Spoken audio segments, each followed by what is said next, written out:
In this video, I'm going to walk you through painting the left eye of this barn owl. If you want to paint along, you can view and download the reference photo as well as an outline of the eye via the link in this video's description.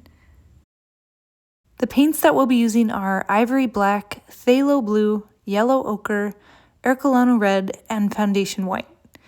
If you don't have phthalo blue, ultramarine blue also works really nicely, and any kind of earthy, orangey red, or even a transparent red oxide will work well if you don't have Ercolano red. These are the brushes that I'll be using. I have one of the size 0 round brushes and then 3 of the 5/0 round brushes. I have several of the 5/0 round brushes because I keep my colors separate, and I do this to prevent muddiness in my painting. Another thing that helps prevent muddiness is dipping your brush in linseed oil and then wiping off the excess paint before loading the brush with new paint. Let's get started. The first thing I'm doing is filling in the larger sections of the pupil with a combination of ivory black and phthalo blue using the size 0 round brush. There's something about adding a bit of blue to the black, to me, which makes it seem darker and richer than just black on its own. It also offers a bit of complementary contrast to the Ercolano red that'll go around the edges of the pupil. Now that I've finished the pupil, I'm going to stop adding phthalo blue and instead start adding a little bit of Ercolano red to the ivory black. So as we make our way around the iris of the eye, it's going to be more of a dark brown color. So to recap, it's just the pupils that have blue. Now I'm adding a combination of foundation white and ivory black to the glare area of the eye to create a gray color. I'll soften the edges by pulling in some of the surrounding color in the iris and above the eye. And you might have noticed, but I am using the 5/0 round brushes now for these finer details. One more thing, I always paint in multiple layers, so I'm not super concerned with getting everything exactly right in the first layer. As long as the previous layer is smooth, you can keep tweaking things. And actually, I find it easier to blend and create shadows in the second and third layers rather than the first layer because there's already a foundation of color to build on.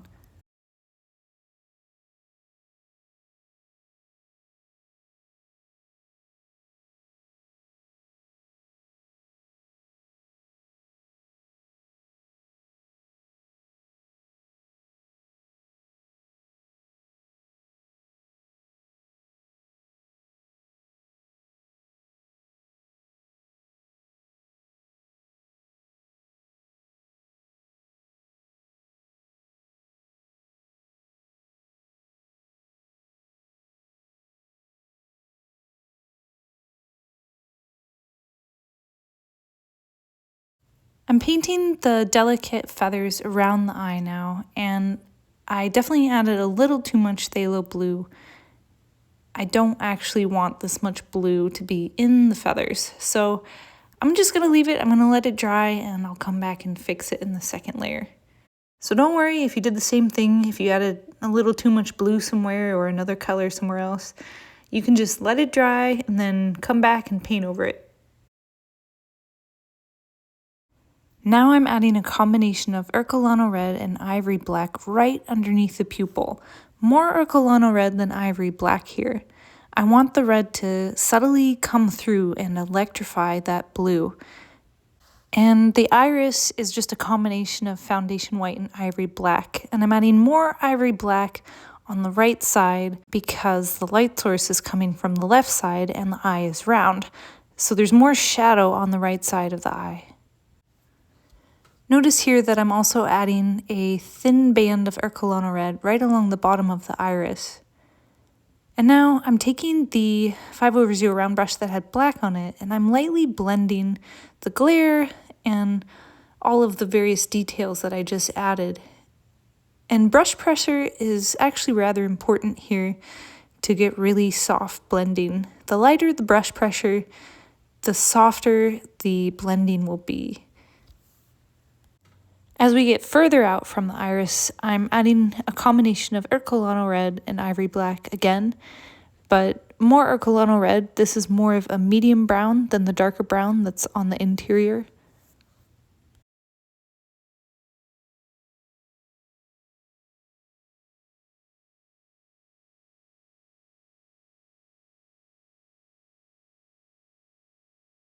As we move further away, I'm adding some foundation white to the combination of Ercolano red and ivory black, so it's more of a reddish gray than dark red color.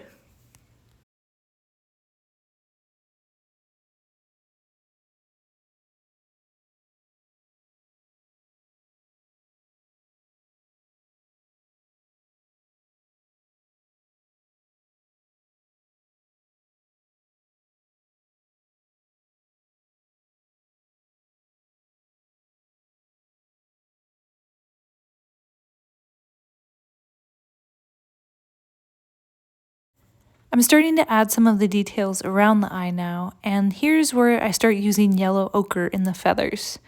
So it's a grayish color with probably some Ercolano red left over in the brush, and then foundation white, a tiny, tiny amount of yellow ochre, and a little ivory black.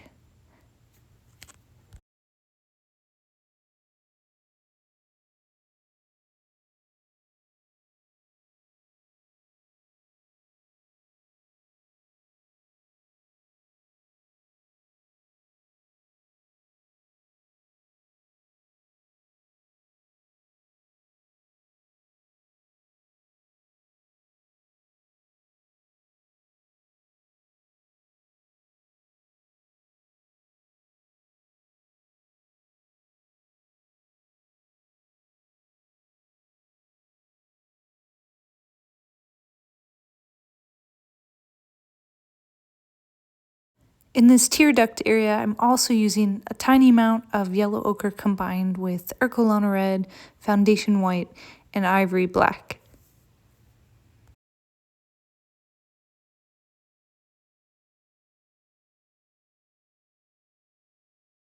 I'm ready to let the first layer dry now, so I'll leave it for 5 days and then come back and do a second layer. In the second layer, I'm mainly doing 3 things: refining shapes, smoothing out blending, and adding highlights. It's so much easier to paint those little white delicate feathers around the eye when they're not turning a blue-gray because of the phthalo blue and ivory black around them. Another thing that you'll see me doing in the second layer is putting a small amount of paint down in an area where I then drag a longer feather. By putting paint down first, it makes it easier for that longer feather to flow.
If you find that you make any details that feel too harsh, you can also soften them by lightly going over them with the 0 round brush.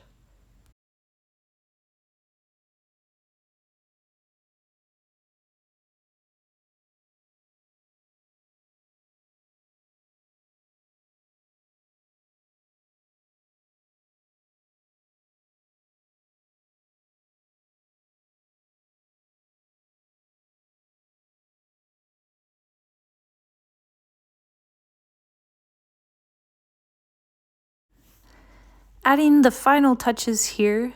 If you found this video helpful, please give it a like and add a comment below. And if you have any questions, don't hesitate to ask.